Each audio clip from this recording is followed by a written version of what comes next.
to the beginner's guide to mixing with EQ. To begin with, we'll get a basic understanding of what EQ is and what it does while mixing. We'll then look at the filter types and ways that you shape your sound so that you have a clear understanding of what the fundamentals of EQ mean, as well as techniques to help you get better results while using your EQ. The simple mistakes and pitfalls to avoid will allow you to achieve a better mix down in the long run. And then we'll practically EQ a vocal start to finish.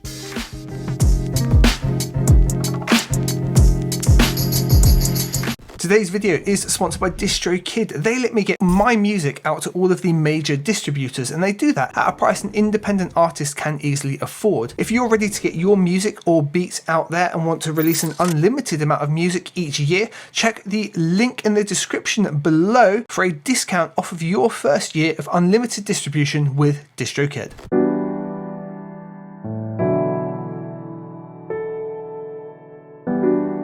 So in this video, I'm going to try and explain to you what an EQ is. I'm probably going to alter the way you think about an EQ. Essentially, what an EQ does, it allows a change of amplitude at frequency. The way to think of this is, think of your mixing desk, and we've just got the Logic mixer up here on this very simple mix. And at each point, we've got a fader, and that fader, that can adjust amplitude, so level of that particular element of the sound. So if we play this track back. Trying to talk the talk, better back it bro, or else you better back down. Quit if you don't stack pounds, I'm just speaking facts now. Assess what you chat about, all these trappers going ham.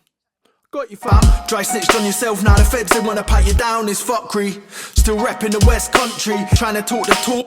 We can see the different levels of the different parts of the audio, and if we solo this second one here, which is the main vocal, we only hear the main vocal. Trying to talk the talk, better back it bro, or else you better. Now if we adjust that fader, we adjust the amplitude of that particular piece of audio. Trying to talk the talk, better back it bro, or else you better back down. Quit if you don't stack pounds, I'm just speaking. And we can do that in context with all of the other parts of the audio. Trying to talk the talk, better back it bro, or else you better back down. Quit if you don't stack pounds. Facts now, assess what you chat about. All these trappers going ham, chatting about I got you fam. Well, what EQ really does is the same thing, but just across the one singular sound instead, or across a collection of sound. For example, if we place an EQ just on the main vocal here, we can think of these points much like the faders on a mix channel. But instead of controlling the amplitude of a whole sound, they just control one small part of that specific sound. It's exactly the same principle. And on many EQs, once we have a node selected, so for example, we'll select this like light green colored one here, we're actually adjusting it in amplitude much the same as we would be on a mixer. Obviously, we've got these slopes either side, and we'll dive more into those. That's all that's really happening. It's changing the amplitude of a part of a sound rather than how a mixer affects the sounds that are sent to it. It's the same principle. Now what this means for us is that we can adjust the amplitude or level of specific parts of a sound, perhaps something that's too loud or too quiet, to adjust our overall balance. For example, let's take this vocal. Trying to talk the talk, better back it bro, or else you better back down. Quit if you don't stack pounds, I'm just. There's a lot of weight in his vocal, around the 300, 200 kind of range. This could work really well, but it might be too strong, and we would lose some of the high end, because when we bring it up in the mix, we're just going to get this area really focused on here, because it's going to be the loudest part. Trying to talk the talk, better back it bro, or else you better back down. Quit if you don't stack pounds, I'm just speaking facts now. Assess what you chat about, all these trappers going. Well, what we could do with an EQ is we could control the amplitude of this area by bringing it down, say, 2 decibels. Trying to talk the talk, better back it bro, or else you better back down. Quit if you don't stack pounds, I'm just speaking facts now. Assess what you chat about, all these trappers going ham, chatting about I got you fam. Dry snitched on yourself, now the feds they wanna pat you down, it's fuckery. Still repping the West Country, trying to talk the talk, better back it bro, or else you better back down. Alternatively, we can also boost with our EQ, and perhaps the 2 to 3K range here could use a slight lift in conjunction with the slight cut here, just to help flatten out all of it. And now this is the same kind of difference as bringing our kick drum down and our hi-hats up slightly on our faders, but we're just applying it across one sound. Trying to talk the talk, better back it bro, or else you better back down. Quit if you don't stack pounds, I'm just speaking facts now. Assess what you chat about, all these trappers going ham, chatting about I got you fam. So I hope that helps you understand what an EQ does. As we move on, we'll understand a lot more of the functions we've just looked at here, but this is the primary thing that an EQ lets us do: adjust amplitude at frequency points.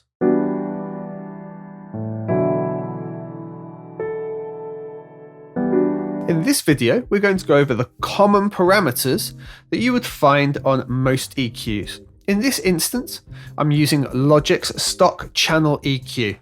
Some EQs and some DAWs will come with extra features or things that seem slightly different, but as a general rule, the Logic EQ here has the main features that you'll find on most modern DAW EQs. So to start off, we have 3 different filter types. We have cutoff filters, and they can be seen here at the upmost left and right in Logic. And if we bring the frequency down, we can see what these filters do in a good visual representation here. And we can see why they're called cutoff filters. Any frequency above or below their cutoff point is cut away to 0 dB, so completely removed, dependent on the slope of the cutoff filter. And the slope of the cutoff filter in the case of Logic is represented here by the 24 dB per octave. Now there are some really common slopes of cutoff filters. They are 6, 12, 18, 24, and you will see some others as well. So Logic supports 6, 12, 18, 24, 36, and 48 are more extreme. You'll very, very rarely see things like 36, 48 used, but they do have a purpose in certain situations. On analog emulation EQ, you will not really find these. They're very hard to create in the analog domain, if nigh on impossible to do them cleanly and well. The second filter type we have is called a shelf, and we can see them here. They're the second most in on the left and right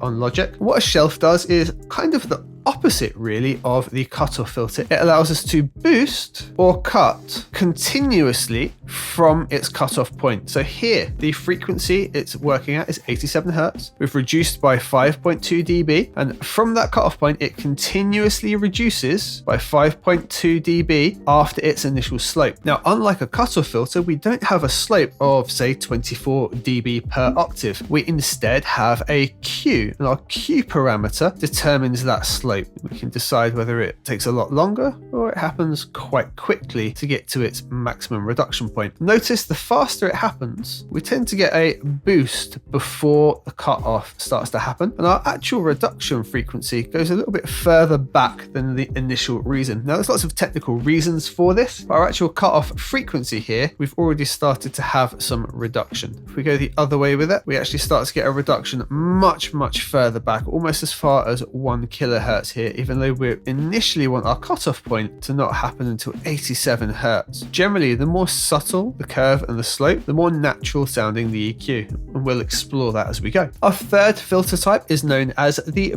bell EQ, and these are the most common that you would likely have seen and perhaps used. When we boost, we get kind of this wide spike, we get kind of this wide hilly slope, and when we cut down, we'll get something a little bit more narrow. It tends to point down a little bit. That's due to something called a Q couple. When we boost a bell EQ, it sounds more natural to have a big wide slope like this. However, when we cut, we can use a much more narrow Q, and we're less likely to hear that because we're generally removing specific frequencies, whereas if we boost them, our ears tend to latch onto them. A bell can generally move across the full frequency spectrum. It will tend to slope oddly depending on the EQ at the most extremes. You can see that happen. And these are used for boosting key frequencies and cutting harsher frequencies.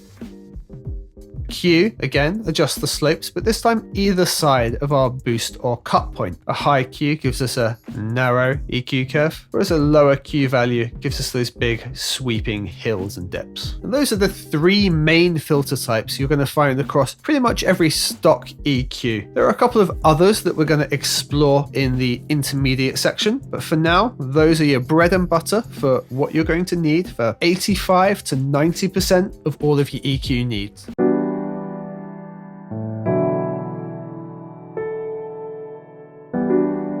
Okay, so in this video, I'm just going to explain a technique that you'll see me use a lot, which is quite simply boost and sweep. And I just use it to help frequencies and things stand out so I can pick them out really easily, whether they're pleasant or unpleasant. So I've just got Pro Q up on the screen here. It's on a vocal bus for this track. And I'm just going to show you the technique. So I'm going to take this one here and we'll get rid of him, and what we'll do, we just click to add a point, and what we do here is we're just going to boost up a point on a bell EQ, and most of the time we're going to have quite a narrow spectrum like that, and we're just going to use the frequency control here and just scroll through and sweep through. So this is on the vocals, so we can solo out. You heard me while I gave you plenty of love and time, but I started to drown. What I'm doing, I'm just listening for bits that sound unpleasant or sound more pleasant or resonate.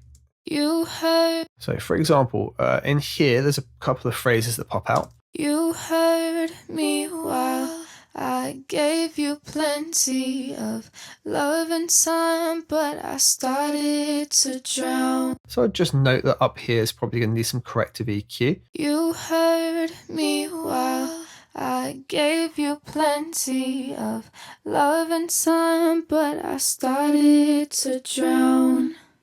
Hearts are empty, but now I'm ready to. You heard me while I. Now here, for example, this boost, there's a couple of frequencies this really helps bring out that actually enhance the vocal. So we'll just take note that in there, we could maybe do with a bit of a lift and some corrective EQ there to help the body of the vocal come up a bit more. You heard me while I gave you plenty of love and time, but I started to drown.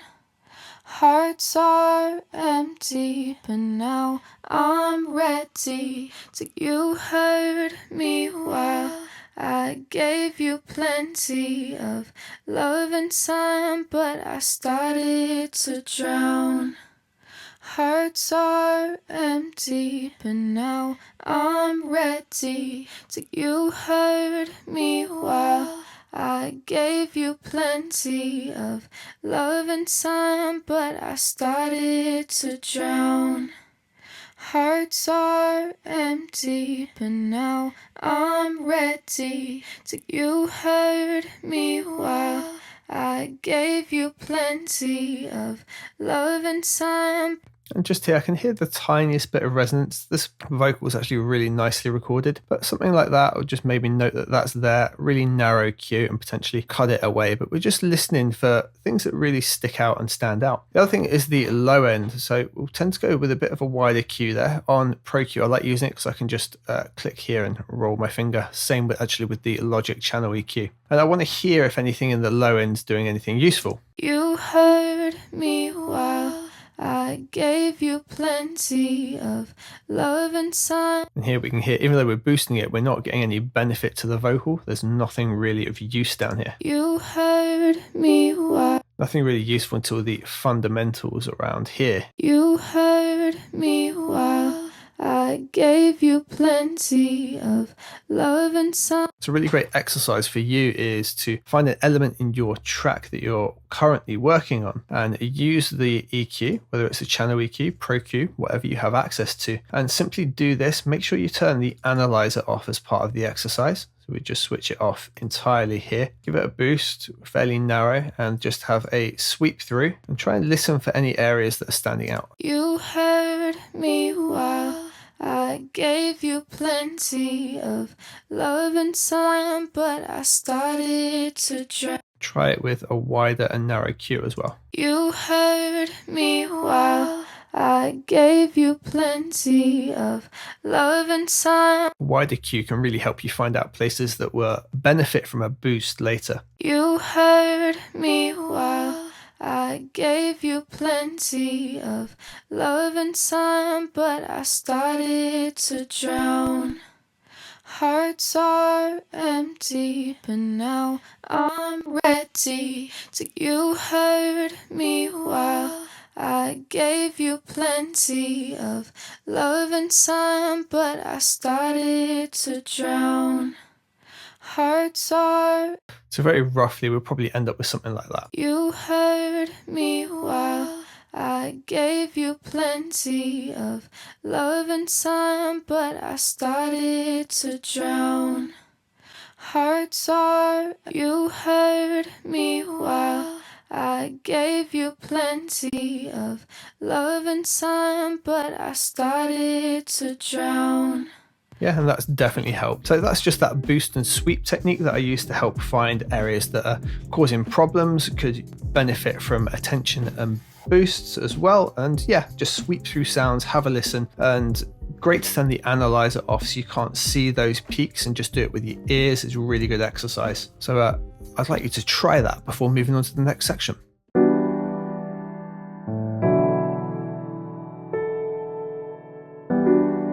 So in this example, I want to show you a really common use for using the HPF or the high pass filter to remove unwanted low end that's going to affect another part of your mix. So the EQ that we've got up here is placed on a lead sound that's made with a synth in this particular mix. You heard me well. I gave you plenty of love and time, but I started to.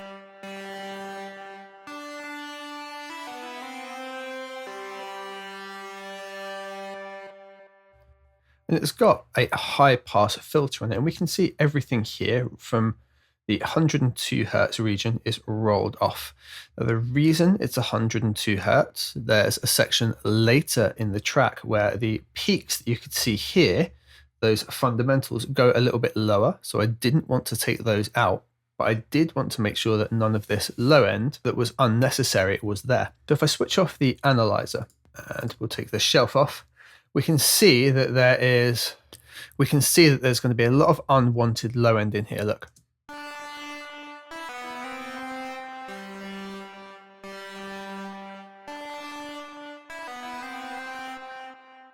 All of that's going to be where we want our kick drum to be, where we want our bass tones to be, and it serves no purpose in the sound itself. If we were to just put a low pass on and bring everything down here, there's no tonality, it's just purely sub-weight noise. And it's more than likely that you can't even hear it.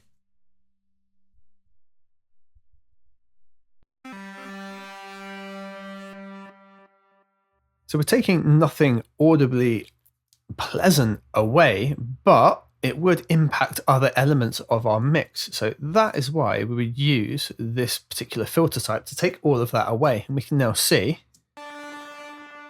that it does that and it rolls off.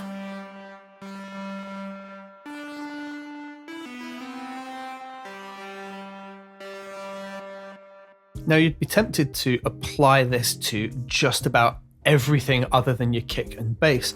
Some people will advise that. Generally, I think you need to really listen, as some sounds really do benefit from having that low end in there.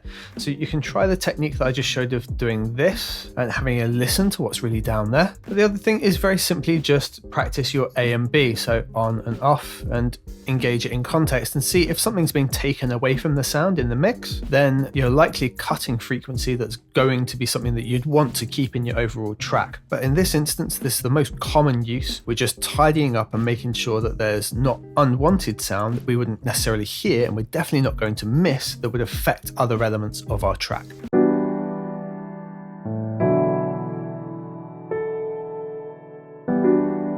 In this video, I'm going to show you a really simple tip to help you get better results with your mixing. So for example, let's say we are doing this mix and we're maybe struggling with the main body of the vocal. We're struggling to find out what's in the way of it, what the balance is. And our temptation would be to go to the vocal and boost up that area. It makes a lot more sense actually to reduce the amplitude around the other conflicting area and leaving what we want remaining on top, because the balance probably already sounds good if we've dialed in what we're after. So many EQs have a solo feature. So what I will generally do is put the EQ on the master bus like this. Now the stock EQ in Logic doesn't allow me to do this. What I would do instead is just get two filters either side here, give them both something like a 24 dB slope, and I'm going to bring them down to this area here. This way I can hear just what's going on in this area. So I can now tell that I've got some of my kick, the body of the vocal, the snare fundamental, and the low end of the piano and bass. So now I know what's in that area and what's perhaps muffling the vocal. I can go in and find those particular things in those areas. Equally, I can tell that this isn't the main area of the vocal that's struggling. We can hear it's still quite muffled. So we can maybe adjust our focus slightly.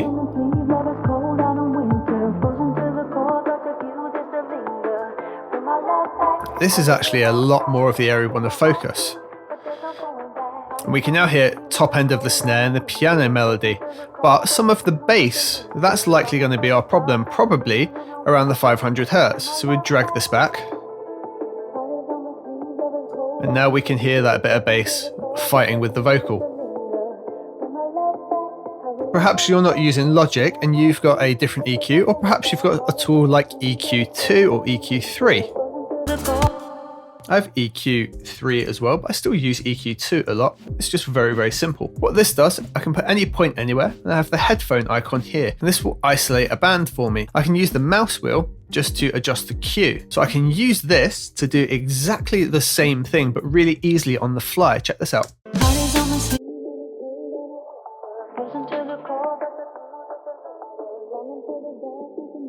And I use this just to listen to really specific areas when I'm struggling to find things that are fighting in a mix. It's just a little tip I thought I would show you. If you've got something like Pro Q2, really quick and easy to do, but with the channel EQ, just putting the filters on either side, another way to do it. I really hope that helps you improving your mixes and understanding better where balances and things are. You know, it would have been very difficult to figure out, oh, it was kind of the mid-range of the bass that was causing a problem there.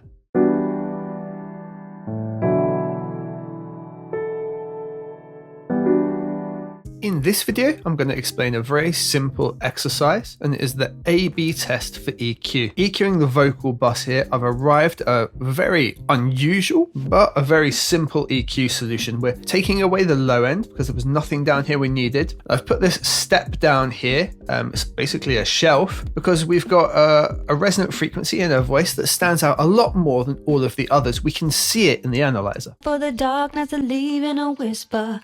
Bring my love back. Now I've just used this to balance that out. Now I've arrived at the amount of being, I don't know, what does it go? 2.09 by a very simple A/B test, and something else is closing my eyes. The A/B test, first off, in isolation, I'm going to listen to the sound and make sure it sounds okay. Now this vocal is purposely distorted and sounds a bit off because it fits well in the mix. I get that, it sounds a little bit strange, but it works in context of the whole track. Listen.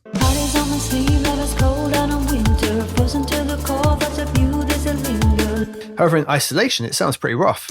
Heart is on my sleeve, love is cold down in winter, frozen to the core. The A/B test is simple. I've arrived at this kind of calculation. I'm going to have the EQ off. I'm going to make a pretty short loop that I can listen through. Just as it's about to loop through, I'm going to put the EQ back on. And does the second take sound better or worse? If it sounds better, we're in the right ballpark. Simple as that. Heart is on my sleeve, love is cold down in winter, frozen to the core, thoughts of you, there's a linger. Longings on my sleeve, love is cold down in winter, frozen to the core, thoughts thoughts of you, there's a linger. Heart is on my sleeve, love is cold out in winter. Frozen to the core, thoughts of you, there's a linger. Heart is on my sleeve, love is cold out in winter. Now, you're probably thinking, well, I can't really hear a difference. You know, that's fine. It's a really subtle difference of just pulling down that key fundamental, which is right in the body of the vocal. However, we need to listen to this in context and A/B it as well. So instead of just having the vocal soloed, listen to it in context of the track, and you'll hopefully be able to hear now that the body of the vocal poked through too much, and just bringing it back 2 dB was enough just to have it sit a little bit better. I hope you'll agree with me. Heart is on my sleeve, love is cold out in winter. Frozen to the core, thoughts of you, there's a linger. Heart is on my sleeve, love is cold out in winter. Frozen to the core, thoughts of you, there's a linger. Heart is on my sleeve, love is cold out in winter. Frozen to the core, thoughts of you, there's a linger. Heart is on my sleeve, love is cold out in winter. Frozen to the core, thoughts of you, there's a linger. Now, if you're still struggling to hear that, the way that I arrive at these particular levels and that point was very simple. There's 2 exercises that I'll do. I'll either close my eyes, and if I'm using something like Pro Q, I can just select a point and just use up and down on the magic mouse to adjust levels in Q, so I don't need to be able to see it, or I'll stare at an object that does not move, like my MIDI keyboard. If we're staring at something and we've got the analyzer up and we can see all the bright colors and our door moving across, we're not purely focused on what's going on. Now, let's try the same exercise we just did, but I'm going to force you to close your eyes by turning the screen off. Heart is on my sleeve, love is cold out in winter. Frozen to the core, thoughts of you, there's a linger. Heart is on my sleeve, love is cold out in winter. Frozen to the core, thoughts of you, there's a linger. Heart is on my sleeve, love is cold out in winter. Frozen to the core, thoughts of you, there's a linger. Heart is on my sleeve, love is cold out in winter. Frozen to the core, thoughts of you, there's a linger. Now, I'm not going to tell you what order I did that in, but hopefully, because you were not looking at anything and you were just focused on the sound, it was far more obvious to you what was going on. And if that was the case, then perfect, my point has landed. It's a really simple exercise. Close your eyes or stare at nothingness and just listen to what you're doing. When you've got issues and you can't figure out what to do, that's when you use your analyzers and tools and visualize exactly where that frequency is. But for the most part, close your eyes, listen. Does it sound better on an A/B test? Really simple exercise when EQing.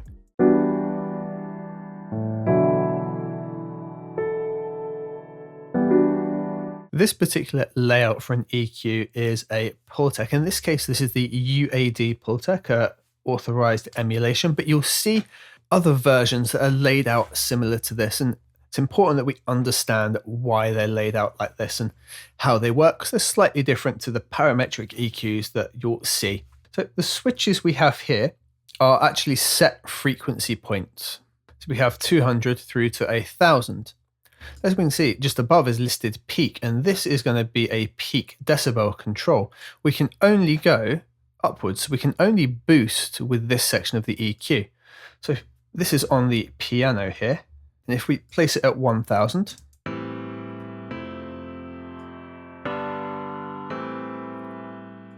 this is a wide boost at 1000.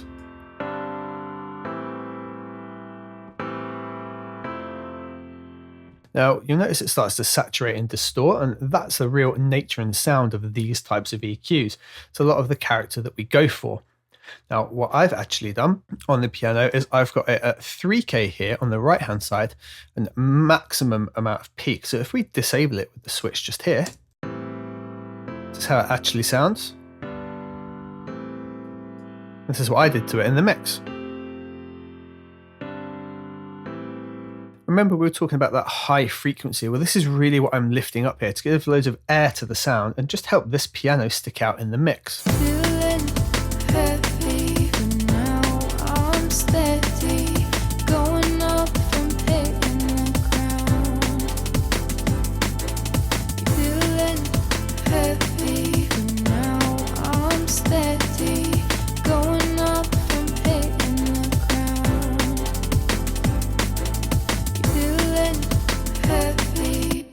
And hopefully you can hear that, how it just lifts up the piano. And because I'm pushing it so much here, it distorts, adds extra harmonics, and just gives it that bit of character.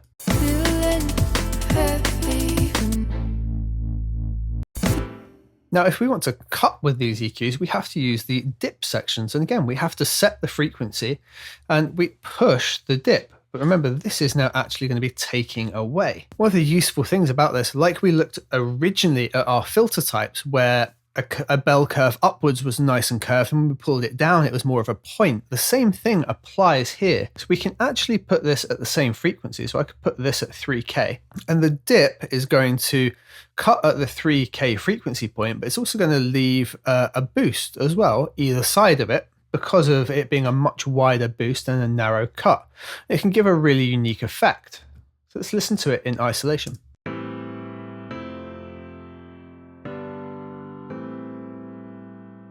So they don't just cancel each other out.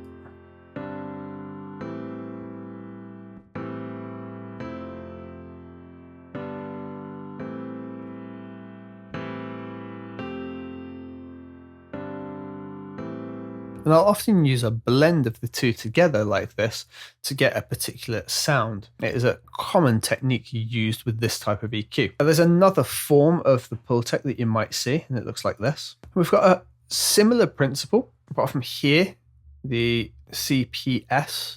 Okay, we've got both attenuate and boost linked over to here. And for the high frequency, the KCS here, boost is linked to this. However, attenuation is actually linked over here. And then we've got a bandwidth, so we can actually narrow those bands or widen them up, but it applies to all of the bands on here. So that's a quick overlook of Pultec EQs and just a technique that I like to use with the boost and cut at the same frequency point. And generally, I'm going to use them to lift up, add loads of high end, and potentially distort sounds, add a little bit of saturation, like you heard with the piano, just to help it pop out in the mix there.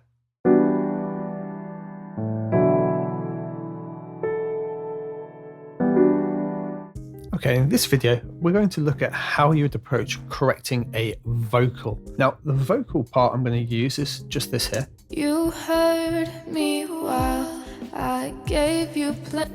And to help you out, I'm going to take the reverb off. Now, the EQ that I actually applied in the final version was a Pultec with a bit of a boost and cutting away some low end with a different EQ because the Pultec can't do that. However, what we're going to do, we're going to switch those off. I'm going to leave my other processing and I'll put in the basic Logic EQ. That way, pretty much any stock EQ you're going to use, you'll be able to do the same job. And I'll show you how I would sort of come to those results and process I would go through. So the first thing I'm going to do is listen to the vocal itself in isolation. And I'm going to take a band, usually from the higher frequency, and just kind of boost and have a quick listen sweep through with quite a wide band like this. You heard me while I gave you plenty of love and time, but I started to drown.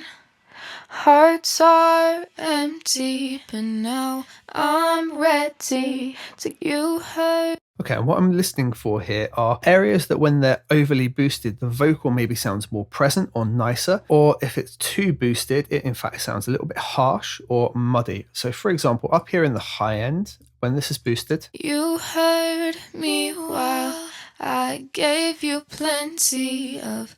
Right around here, the 8 and 6K, there's some pretty harsh frequencies that pop through. Now we're doing an extreme boost, but we now know that they're there. A boost around here between 1 and 2K, so the 1.5 region, actually sounded really nice. You heard me while I gave you plenty. And then around the 500 was a bit too much, it becomes boxy. You heard me while. I've also had a quick look at the analyzer and I've seen there's lots of low end, but there's no real fundamentals beyond the 100. So I know I'm probably not going to need anything that's down there, but we will need to have a listen to this area and see if this is worthwhile. So the first thing I'm going to look to do is address any areas that are potentially harsh. So we found that sort of 6 to 8K region where it was a little bit harsh at times. We're going to boost that and now we're going to narrow it down. You heard me while I gave you plenty of. And you can hear it there, and we found it quite well. So we're going to narrow it off even more and let it play again. You heard me while I gave you plenty of. All we're going to do is bring that down now and just know that that's going to be controlled. And we're only going to take it out a couple of dB. So when we play it, you heard me while I gave you plenty of. It's just a little bit harsher. We'll just keep taking it out and out until it sounds right. You heard me while I gave you plenty of. It's just going to balance it out. We're going to really focus on this. You'll hear it every time now. So what we need to do is also listen to it in context of the track. You heard me while I gave you plenty of love and. There you go. And as long as it's not coming out as being too harsh in the track and it sits right, we know we've made an improvement, and we would A/B it as well. Now, if something like this becomes persistent, I would look at using dynamic EQ, and we'll cover that in the advanced sections of EQ as well. Next thing I would look to address is this low end here. So I want to have a listen to what's going on here. Now, there's a couple of ways I can do it. I could grab a point and boost up these, what look to be sort of fundamental frequencies that are going on. You heard me while I gave you plenty of love and time, but I started to drown. Hearts are empty. So we can hear that this is really the body of the vocal. You heard me while I gave you plenty However, of this here, love and time, but I started to drown. Hearts are empty. it's really not any use to us. There's nothing great going on. So we actually know that sort of 200 is the lowest this goes. You heard me while I gave you plenty of love and time, but I started. So we can probably put a high pass filter in and take it all the way up to something like 180. And we'll give it a slope a little bit harsher than that. We don't need all of this weighty low end coming in. So we'll put it on an 18 dB slope, and we'll change it so the Q gives us just the littlest bump here before it goes out. So we're just going to have a tiny little bump here on our fundamentals, and then it's just going to fade out nice and quickly and get rid of all this unwanted low end that we just don't need. You heard me while I gave you plenty of love and time, but I started. There you go, so it sounds nice in isolation. Now the other thing, when we were sweeping through, it sounded nice at about 1.5k with a boost. So let's do that, and we're going to boost it up really, really loud, and when it's too much, then we're going to bring it back. You heard me while I gave you plenty of love and time, but I started to drown. And for me, it settles about there. So nearly a 4 dB boost, but I went way too far and then pulled it back till it sounded nice. As it was sounding nice, I pulled it back just a little bit further, knowing that that's probably going to be about right. So let's just give you some context. Let's have it switched off, listen through, switch it on, see if the vocal sounds nicer just with the EQ. And remember, we don't listen in isolation. It matters in the mix. So we got to check it in context as well. You heard me while I gave you plenty of love and time, but I started to drown. Hearts are empty, but now I'm ready to. You heard me while I gave you plenty of love and time, but I started to drown. Hearts are empty, but now I'm ready to. You heard me while I gave you plenty of love and time, but I started to drown. Hearts are empty, and now I'm ready to. You heard me while I gave you plenty of love and time, but I started to drown. Cool, and I can hear the vocal does sound a lot nicer, but I've taken this too far, and this definitely needs to dial back, probably by as much as half of what we did. So we bring it back down to 2 dB or so. You heard me while I gave you plenty of love and time, but I started to drown. Okay, now I like to keep my vocals pretty natural in terms of EQ and not go too hard. However, depending on your situation, like I'm lucky here, this vocal is really, really nice. You might have frequencies that pop out and things like that. So how would you deal with that? Well, let's take another band that we haven't used, green one here, and we're going to go quite narrow, and we're going to look for things that are poking through. So this 800 does stick through a little bit. Let's exaggerate that, and we'll solo it for context. You heard me while I gave you plenty of love and time, but I started to drown. So hopefully you can hear what that's doing. This really exaggerate it. You get like this horrible boxy tone. And sometimes this will happen when a vocal gets recorded and it won't get picked up. You heard me while I gave you plenty of love and time, but I started to drown. Okay, so if you hear that, the way to find it is to look kind of for those spikes. You are going to use an analyzer here. If you don't have an analyzer, make a peak like this and sweep it along. Don't be so harsh or it can make anything sound like this. So you want to dial it back a bit. And you're going to try and find where those peaks are. 400 through to 800 is usually a good region to check if you're having this issue. You heard me while I gave you plenty of love and time, but I started to drown. Hearts are empty, but now I'm ready to. You heard me while I. There you go. So that's not the particularly nicest frequency. And what we'd do is have a nice narrow spike like that. Maybe narrow it off even more. We're literally just going to dip it away. We want it to be transparent. We don't want to put this huge spike in necessarily. We want to be kind of subtle, like 6 dBs, probably as far as I'd ever want to cut something away like this. If it's beyond that kind of EQ treatment, you're going to be struggling. But something like that. You heard me while I gave you plenty of love and time, but I started to drown. And even this vocal, it benefits a little bit from that being cut away because it wasn't a particularly nice frequency. Notice as well, it only happens at particular notes. So if you find there's a particular note that's being played and you're hearing that, find out if it's going to be part of the harmonic series of that particular note, and you can EQ it away that way. But that's how I would approach getting a vocal done. And yeah, as you can see in the final track, it's pretty much the same thing, just done with 2 different EQs, and we got a good result. You heard me while I gave you plenty of love and time, but I started to drown. Hearts are empty.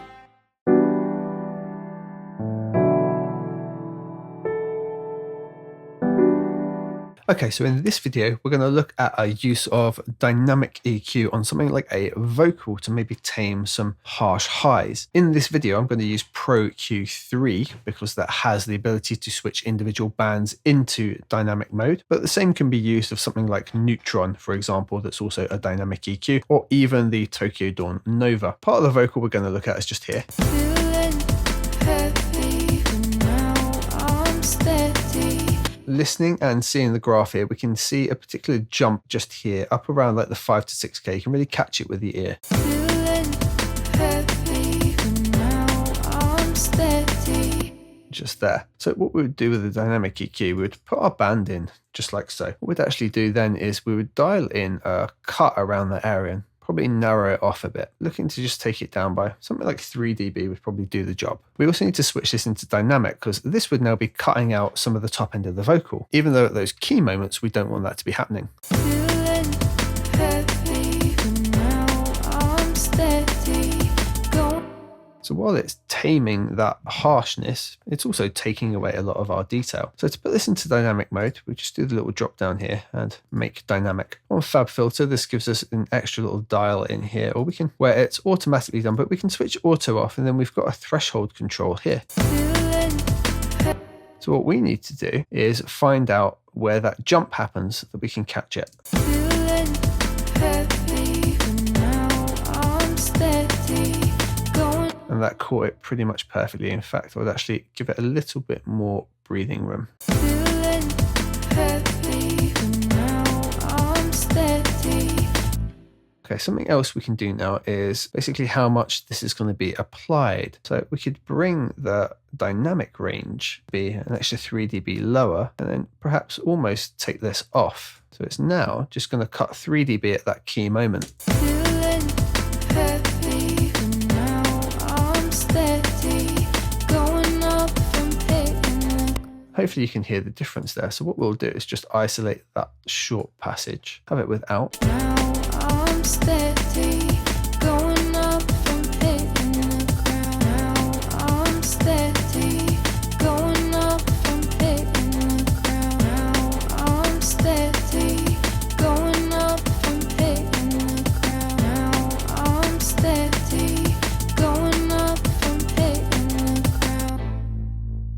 just a really simple use of using a dynamic EQ to capture just that one moment that affects a vocal without having to apply a dip to the overall. A de-esser does a very similar thing, but this is a much more subtle way to do it.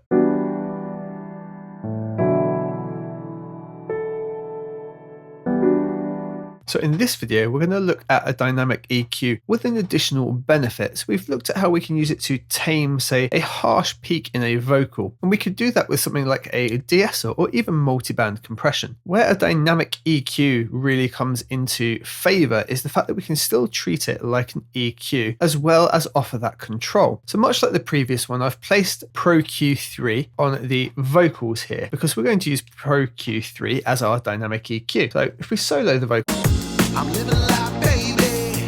Doing my thing, there's no if but a maybe.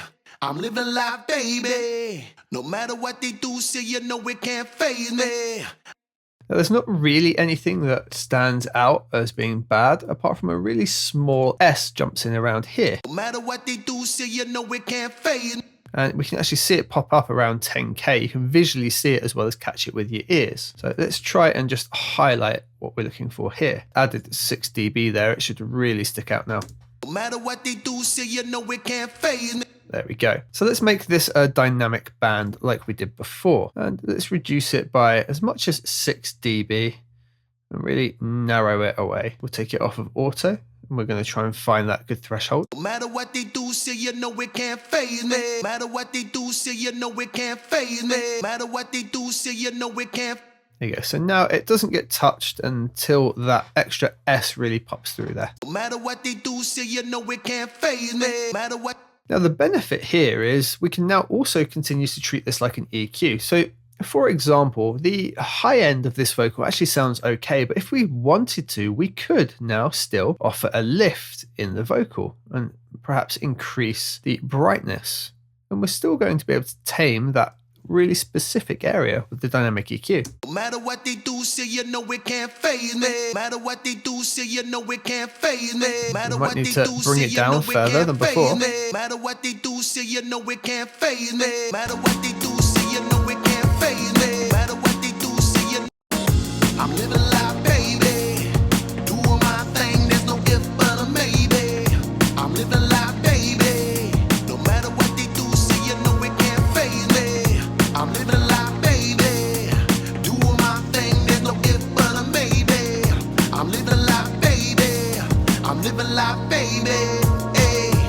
So now we've given a nice high-end lift to the vocal, but we're still taming that particularly harsh area. Without a dynamic EQ, we'd have to permanently cut away that area, or we'd be compressing after we've done the lift, which would likely negate a lot of the lift that we've already created. Another benefit to our dynamic EQ is we can actually go the other way with it. So around the 2K region, this vocal sounds quite nice, and we could give it a boost like so. I'm living life, baby. Doing my thing, there's no if but a maybe. I'm living life, baby. No matter what they do, say you know it can't faze me. And that works, but we can make it feel a bit more dynamic and natural, again, by using dynamic EQ. So let's turn this into a dynamic band, and we're going to bring it back down. And instead, we're going to have the dynamics push upwards like this. I'm living life, baby. Doing my thing, there's no if but a maybe. So now, when the threshold is crossed and there is an area within that part of the vocal that could do with the lift, it actually lifts it up naturally with the dynamic EQ. I'm living life, baby. Doing my thing, there's no if but a maybe. I'm living life, baby. No matter what they do, say you know it can't faze me. I'm living life, baby. Doing my thing, there's no if but a maybe. I'm living life, baby. Let's listen to the harsher S part off and then on and see if it's improved our vocal. No matter what they do, say you know it can't faze me. I'm living life, baby. No matter what they do, say you know it can't faze me. I'm living life, baby. No matter what they do, say you know it can't faze me. I'm living life, baby. No matter what they do, say you know it can't faze me. I'm living life, baby. So there we've controlled the harsh S sounds that only pop up at specific moments, but we've also been able to lift up the nice sounding key area of the vocal in a really natural way using dynamic EQ and natural EQ bands. And this is our advantage of dynamic EQ over something like multiband compression or a de-esser.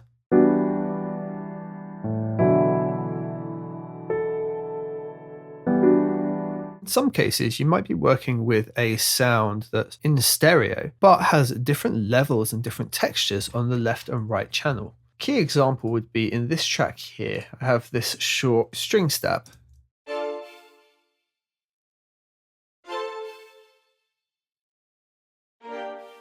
It's clearly balanced differently left and right. And in instances like this, you want to use what's simply called left-right EQ. In Logic, when we open up the stock EQ, we'll have an option here that says processing. Most DAWs will have this to some degree, maybe in a different location or named differently, but we can do a few things here. We can go left only, right only, mid only, side only. At the moment, we're going to look at left and right only, and mid side will be something we look at shortly. For example, if I now choose left only, this EQ, while on a stereo channel, will now only process on the left channel. For example, if we put a big bump here, we'll be able to hear a difference.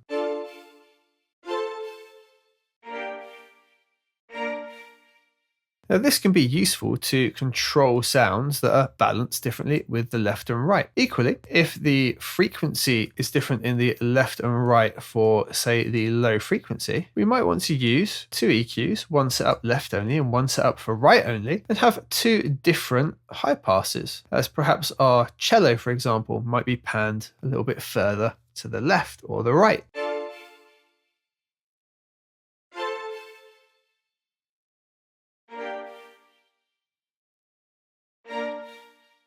This also allows us to do things like boosts and cuts in different areas. So we can have the high end really stand out on the right hand side.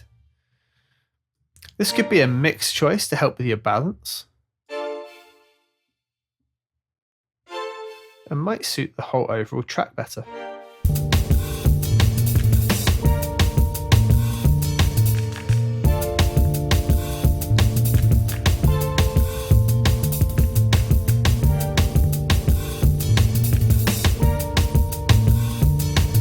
Talking about the low frequency, if we look at the harmonic that pops up around 300 Hz here, we can see it's significantly louder on one side than the other. And we can see that because we have the readout to show us.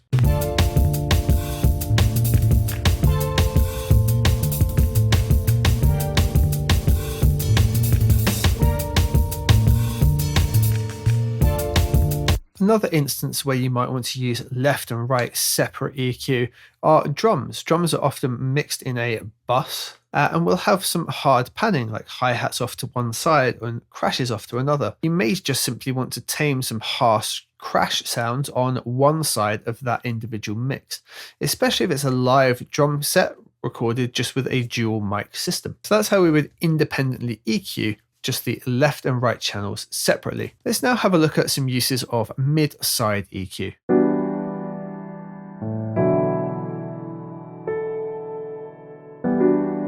Okay, so let's have a look at mid-side EQ. So on the screen at the moment is a plugin called HEQ, and I've got that up because it has mid-side built into it. Rather than having multiple EQs open at any one time, we can just use this as an example. And in this track here, I've used it to remove the mids of a sound and EQ just the sides. So what does that mean? Well, what we'll do here is we'll solo the track it's on. Shine a light and show me where to go. Call my name and that will guide me through. Make it sound so I can follow, I can follow, I can follow you.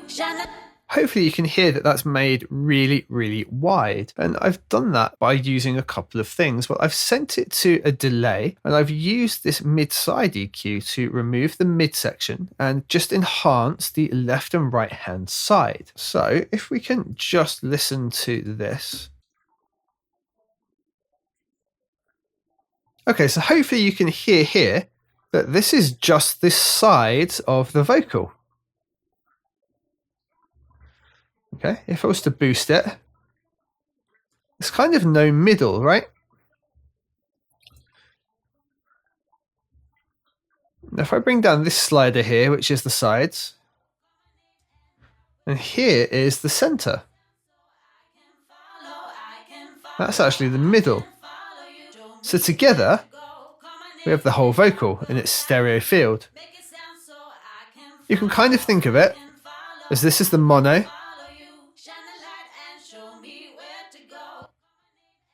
and this is the stereo.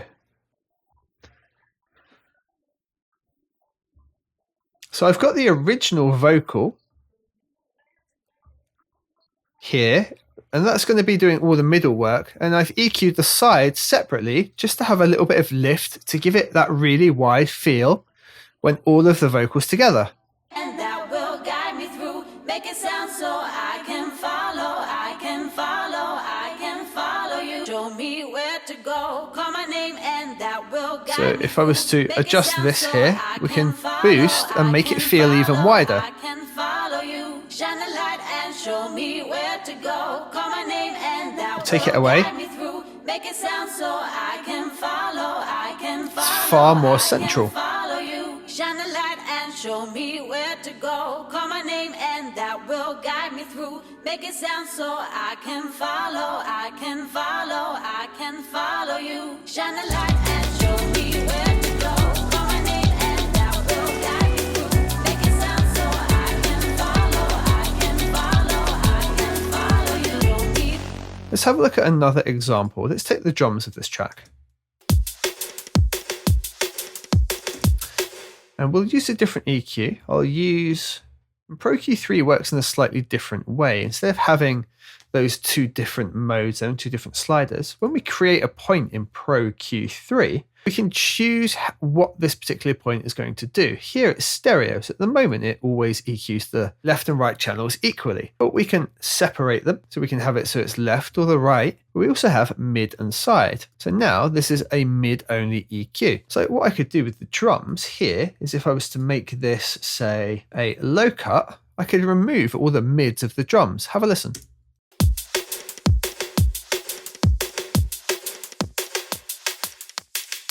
We're just left with the stereo field.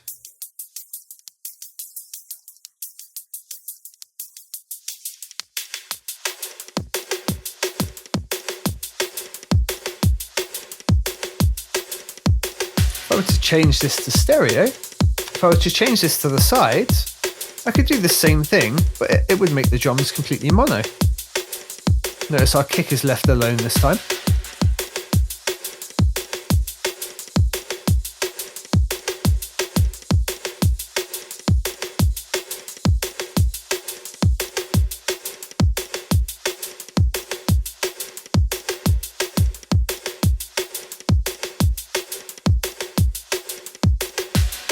So for example here, I could do a mid cut.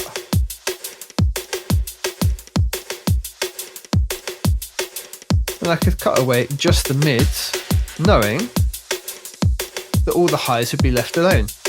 Equally, if I wanted to ensure that nothing was going to compete with the kick, and we know the kick is purely in the mid channel because we can remove it, then I could make this a side.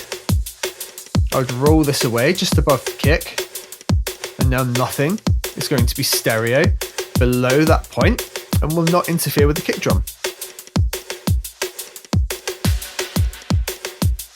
So those are a couple of uses of mid-side EQ and two examples of EQs that support mid-side options. Again, the stock one in Logic does this also, but again, like before, it's not quite as ergonomic and we can only have mid-only or side-only. We can't do both all within one GUI.